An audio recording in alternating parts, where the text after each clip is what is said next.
حضرت عبداللہ بن جعفر رضی اللہ تعالیٰ عنہ کی ایک زمین تھی جس کی دیکھ بھال کے لیے وہ نکلے تو راستے میں ایک کھجور کا باغ تھا۔ وہ وہاں رک گئے۔ وہاں ایک سیاہ فام غلام کام کرتا ہوا نظر آیا۔ پھر جب وہ اپنا کھانا لے کر آیا تو انہوں نے دیکھا کہ اس کے پاس صرف 3 روٹیاں تھیں۔ ان میں سے ایک روٹی اس نے ایک کتے کے سامنے ڈال دی اور وہ اس نے کھا لی۔ پھر اس نے دوسری روٹی اس کے سامنے ڈال دی، اس نے وہ بھی کھا لی۔ پھر تیسری روٹی ڈالی تو وہ بھی کھا لی۔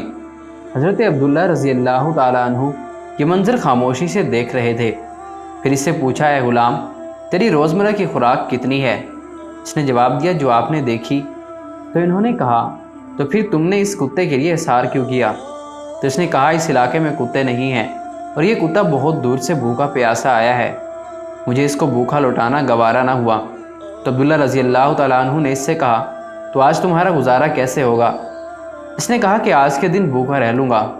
یہ سن کر عبداللہ بن جعفر رضی اللہ تعالیٰ عنہ نے اپنے ساتھیوں سے کہا، لوگ میری فیاضی کے چرچے کرتے ہیں جبکہ یہ غلام مجھ سے زیادہ سخی ہے۔